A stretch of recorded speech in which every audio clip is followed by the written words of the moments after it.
tenho procurado estudar a vida, sabe, pastor Kelma, de Kathryn Kuhlman, aqueles homens e mulheres do passado que tiveram tantas experiências com o Senhor. Experiências muito, muito fortes, que marcaram, né, a história da igreja. E eu me deparei hoje pensando, lembrando do avivamento da Rua Azusa. Quem já ouviu falar sobre isso? Né? O primeiro avivamento é tido como o maior avivamento mundial depois de Pentecostes. Ele começou com um homem, William Seymour. Ele era um filho de ex-escravos, um homem com pouco estudo, um homem sem muitas pretensões de fama, nada disso. E um dia ele abriu a Bíblia em Atos, onde falava sobre o batismo do Espírito Santo. E ele nunca tinha ouvido falar sobre isso, e ele desejou aquilo. E ele começou a pregar sobre o batismo do Espírito Santo, sem ser batizado no Espírito Santo. Ele pregava porque ele cria. Ele disse, se está na Bíblia é real e eu creio, eu vou começar a pregar. E a fome daquele homem foi despertando, irmãos. E um belo dia, depois de pregar algumas vezes, depois de passar a madrugada orando, ele estava em 3 dias praticamente de jejum. E por falar nisso, jejum é uma prática espiritual que tem que voltar para a igreja, amém? O jejum não é da velha aliança, o jejum é de hoje, é para a nova aliança. Pouca oração, pouco poder. Então nós temos que estar em jejum e em oração para que Deus possa se derramar mais. E aquele homem se separou em jejum e oração durante aqueles dias. E enquanto ele orava, numa daquelas madrugadas, ele foi batizado no Espírito Santo. Ele começou a falar numa língua que ele nunca tinha falado. E ele testificou no Espírito que ele havia sido batizado no Espírito Santo. E a esposa dele também foi batizada no Espírito Santo. Alguns irmãos ouviram ele gritando e falando numa língua estranha. E os curiosos começaram a passar. E é tão bom quando tem um curioso passando e Deus pega os curiosos. O curioso que passava foi batizado no Espírito Santo. Aí o curioso chamou outro curioso que foi batizado no Espírito Santo. E de curioso em curioso, em poucas semanas, de um grupo de 4, 5 pessoas, já eram 1.500.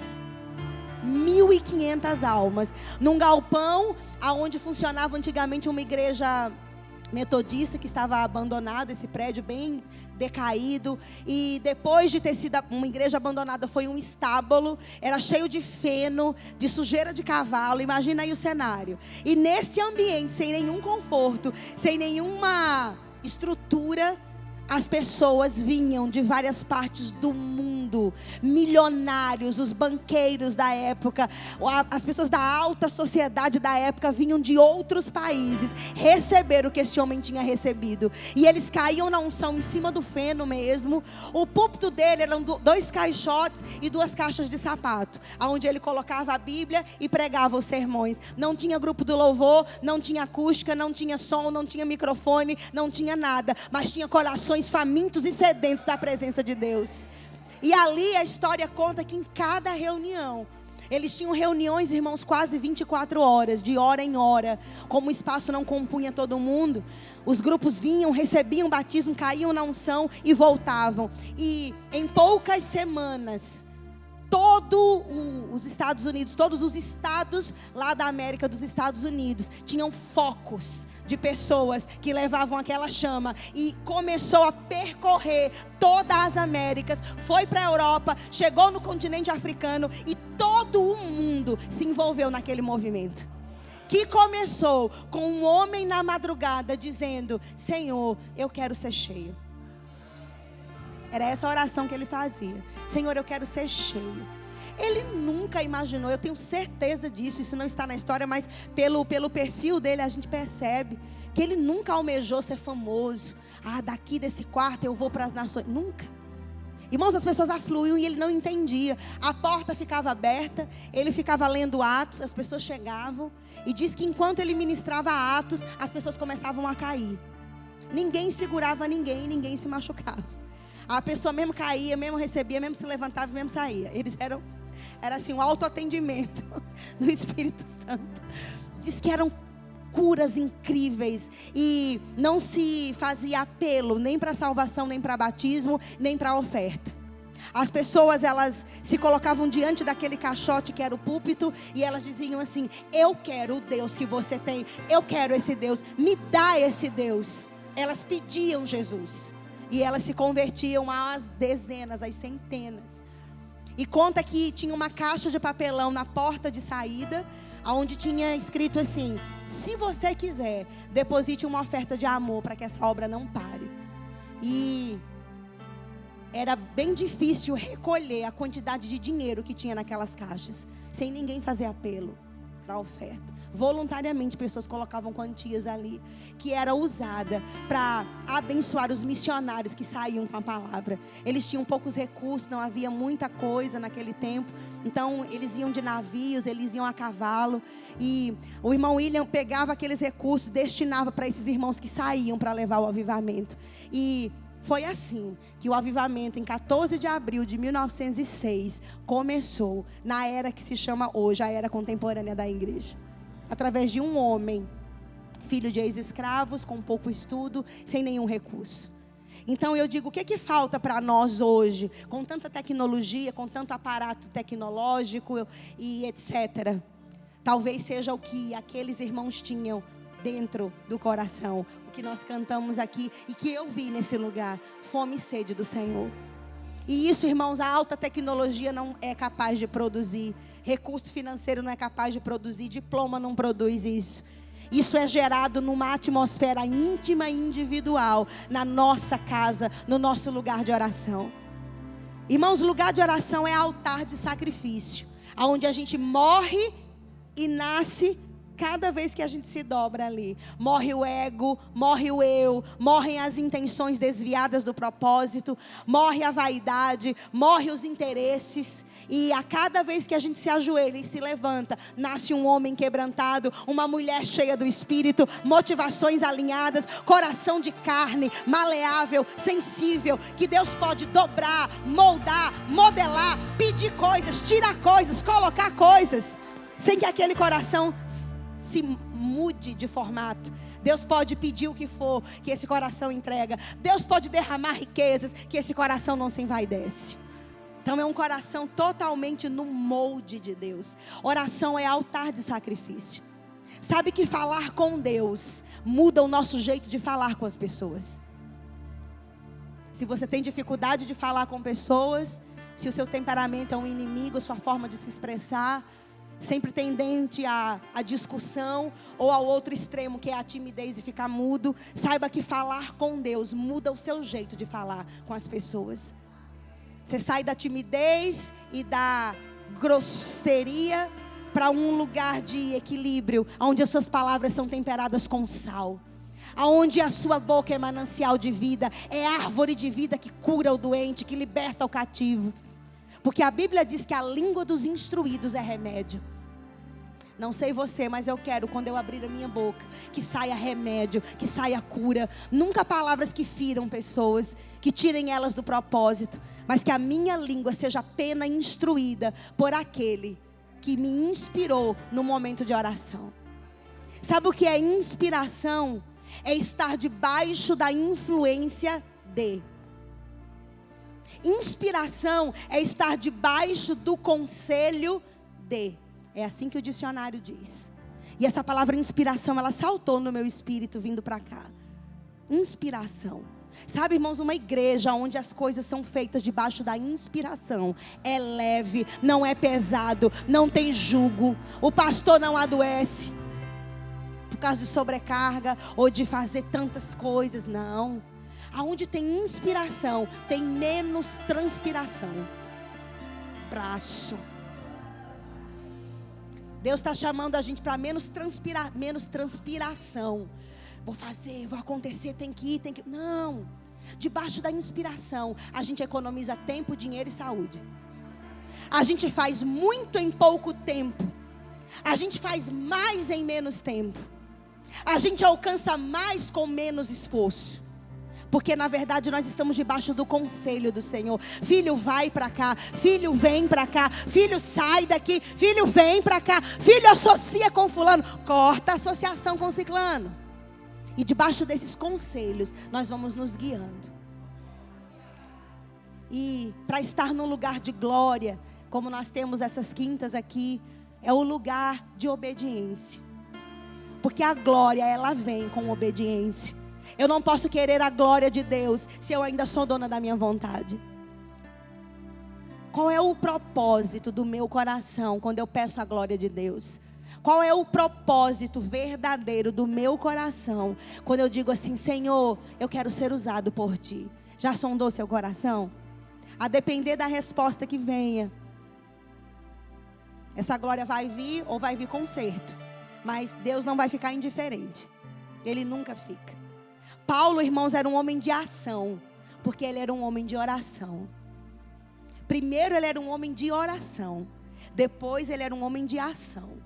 Nós vemos tantas coisas que o apóstolo Paulo escreveu, tantas visitações do Senhor, tantas coisas maravilhosas. Mas nós vemos Paulo ajoelhado, orando e também pedindo oração. Nós vemos Paulo prostrado, gemendo, gerando Cristo naquele povo, até que eles chegassem na idade da maturidade para poderem andar e seguir o seu caminho. Paulo, ele era um intercessor, ele era um profeta. E todo profeta é um intercessor. Profeta que não intercede não é profeta. Porque na essência do ministério profético, não é sair dando profecia para todo mundo. A essência do ministério profético é um coração compassivo, que geme, que paga preço, que toma para si a dor alheia, que toma para si aquela fardo e não larga até Deus operar, até Deus fazer. O coração do profeta é assim. Ele é compassivo, ele é cheio de amor.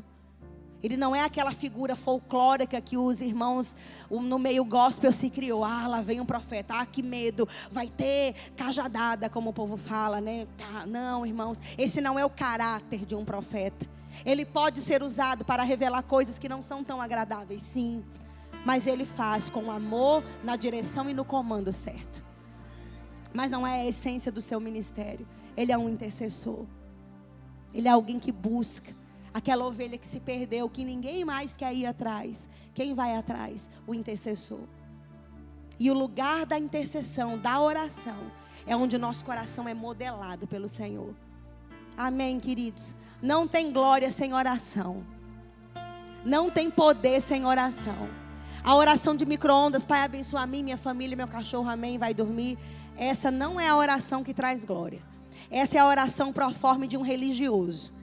Mas nós somos pedras vivas. Amém, queridos? Não saia da sua cama pela manhã sem dizer: Jesus, bom dia. Espírito Santo, bom dia.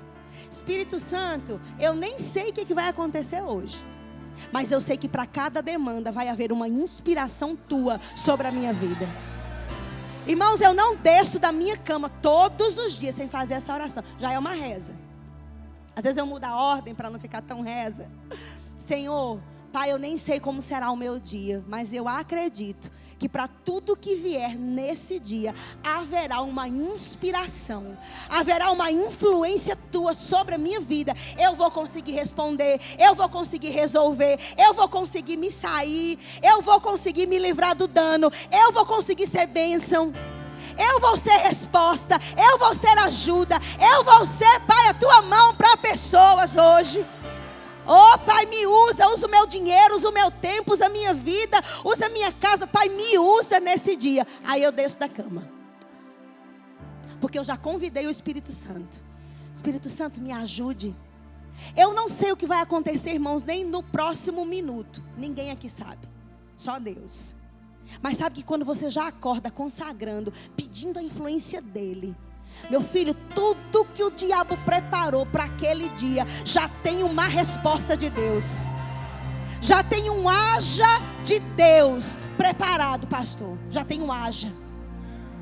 Você não se embaraça, não se estressa, não discute com pessoas, não discute com seu marido, com sua esposa, não perde seu dinheiro, não discute no trânsito, não perde tempo com bobagem de internet, não entra em briga de político. São as armadilhas de hoje que estão vindo para os crentes, especialmente para os pastores, se enredando em briga de homens. Deus não te chamou para brigar por causa de homens, de política, de nada disso. Deus nos chamou para orar pelas autoridades, ter um posicionamento sim, mas discutir não. Tem irmão usando a mídia para falar mais de Bolsonaro e Lula do que de Jesus. Nem Bolsonaro nem Lula morreram por mim. Foi Jesus Cristo que morreu pela minha vida. E púlpito e mídia de crente, eu acho que majoritariamente deveria ser usada para falar de Cristo, não de política. Tudo tem o seu lugar e o seu espaço. As coisas vão tomando a nossa vida, irmãos, numa proporção. Se a gente não se ligar, a gente está igual o homem natural lá fora, mandando piada em internet para os irmãos, quando deveria mandar um versículo. Mas a gente quer a glória. Não, a glória de Deus é cara. A glória de Deus é preciosa. A presença manifesta é preciosa. Ela não vem de qualquer maneira. Ele habita em cada um de nós. Mas essa presença não se manifesta de qualquer maneira. Quem entende sobre isso? A presença manifesta é outra coisa. Paulo era um homem de oração, que tinha ações correspondentes à sua vida de intimidade com o Senhor.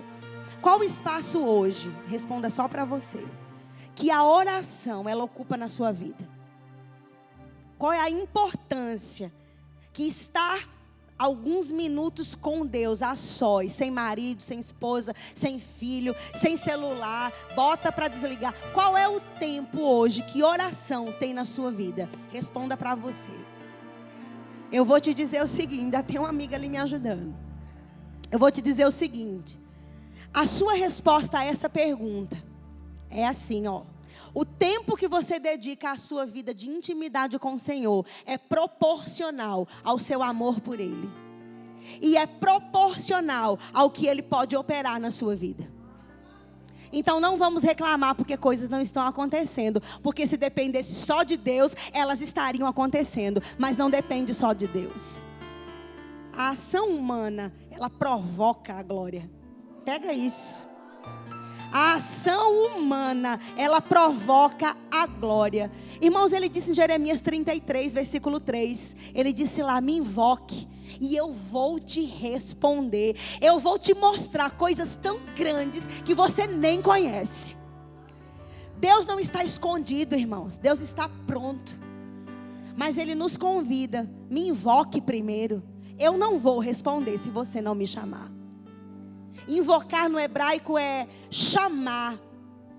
É gritar em alta voz, chamando para perto. Senhor! É assim, clamor. É algo que vem de dentro, rasgando tudo. Não é uma coisa decorada. Não me chame para orar se você não gosta de barulho. Porque chega uma hora que fica incontrolável. Não dá, irmãos. Meu filho, tem uma hora que chega ali, a água está no artelho, vai subindo. Daqui a pouco você está nadando e quem está de fora não está entendendo nada. E quando o irmão William estava lá na Rua Azusa, chamavam a polícia. Quando a polícia chegava para entrar, que via o mover, a polícia era pega pela unção e caía no poder, minha gente. Aí mandavam os médicos, filha, para envergonhar ele, dizendo que era charlatanismo. Os médicos viam, atestavam e pediam Deus de William Seymour. E eram cheios do Espírito Santo. Ah, meu Deus, eu quero viver isso, irmãos. Eu vou viver isso, irmãos. Da minha sombra curar. Meu Deus. E vinham os religiosos para chamá-los de loucos por causa do barulho. Quantos gritos, que barulho. E faziam denúncias após denúncias. Sabe o que acontecia? Quando o pessoal da batida policial chegava, os médicos, os jornalistas, para fazer reportagens difamando eles. Sabe o que acontecia? Minha gente, eles caíam no poder. Ninguém pode com crente não, minha gente. Ninguém pode com crente, pastora. Ninguém pode. Pega, contamina. Fica perto de um crente cheio, que tem cheiro de Jesus, cheiro de Deus. Você abraça um irmão que está perfumado, o perfume dele fica na sua roupa. É uma condenação. Que às vezes é um perfume forte, fica ali na sua roupa. Bem assim é quando nós estamos com Jesus. A Bíblia fala que nós somos o aroma, a fragrância, o bom perfume de Cristo. Então tem um perfume que eu quero exalar, que eu quero que as pessoas sintam quando eu passe. Que cheiro é esse? De paz, de alegria, de satisfação. Que cheiro é esse que eu não entendo, mas eu quero. A gente só consegue esse cheiro estando com Ele. Não é encontros ocasionais, não fica. Quando está perto.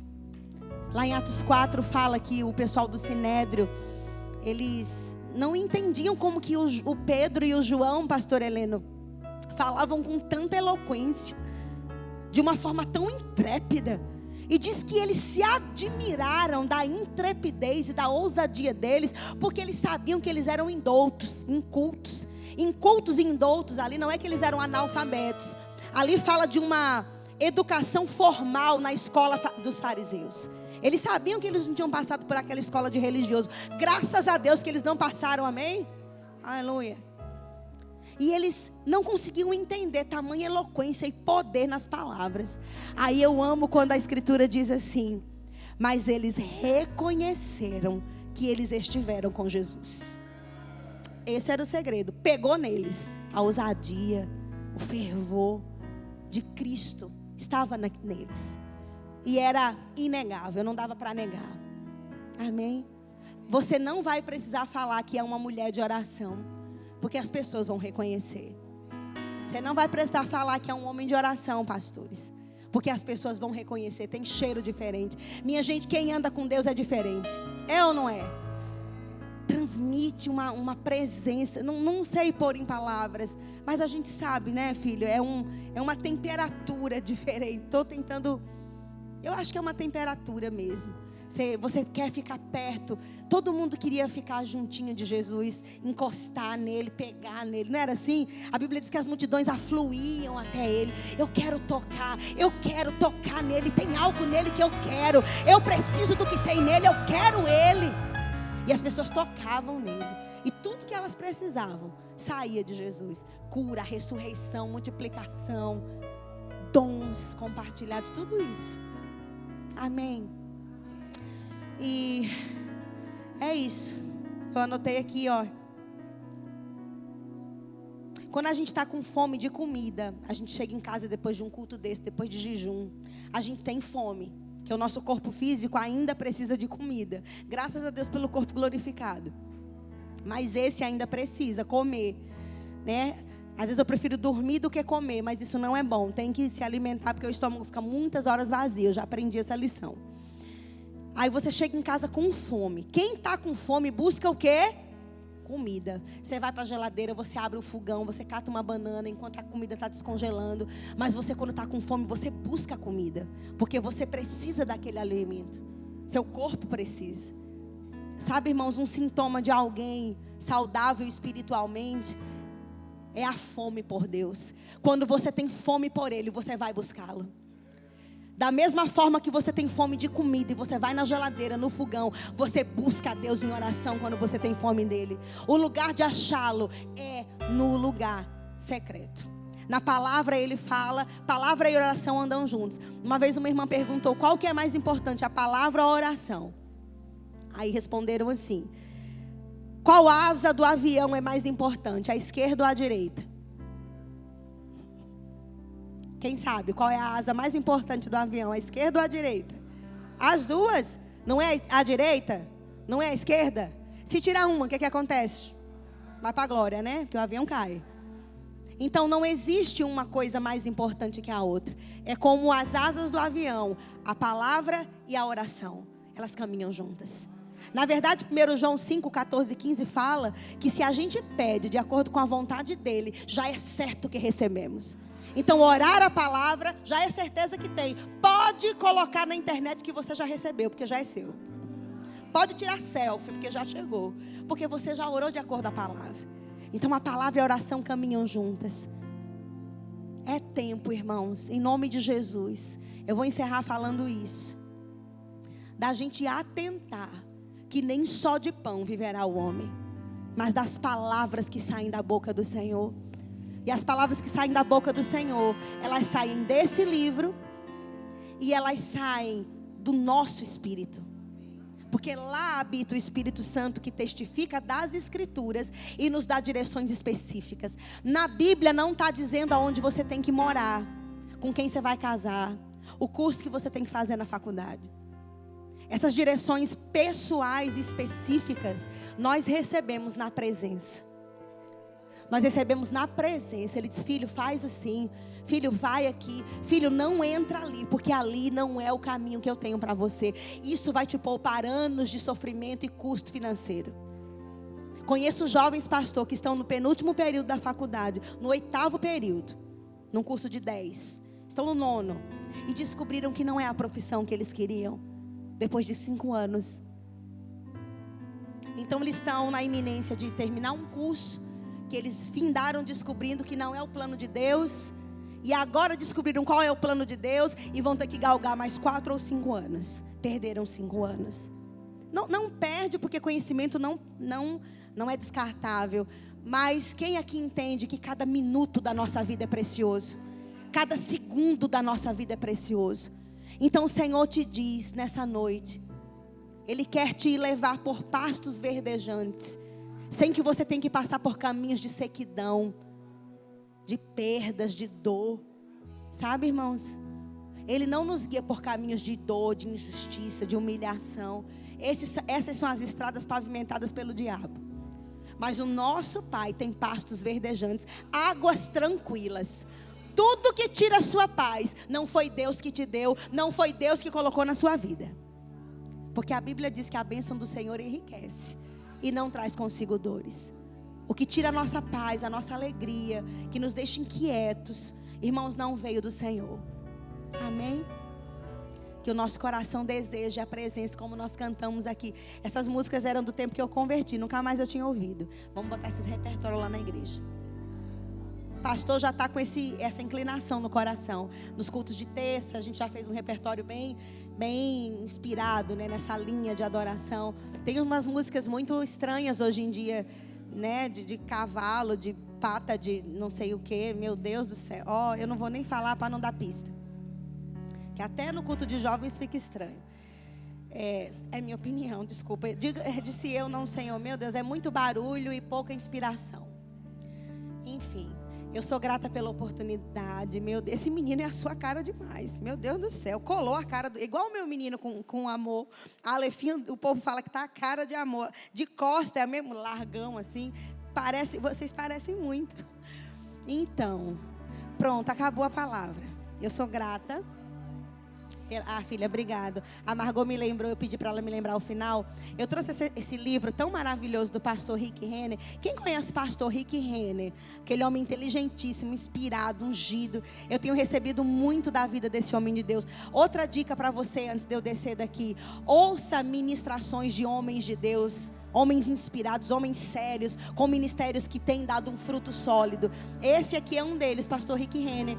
O nome desse livro é Uma Vida em Chamas. Uau, que livro maravilhoso. Ele tem feito uma revolução na minha vida, no meu coração, me feito tomar alguns posicionamentos diferentes. Então, tem edificado muito a minha vida. A palavra de Deus é a nossa literatura primeira, mas nós podemos receber de Deus através de homens que foram inspirados a escrever livros, amém, irmãos?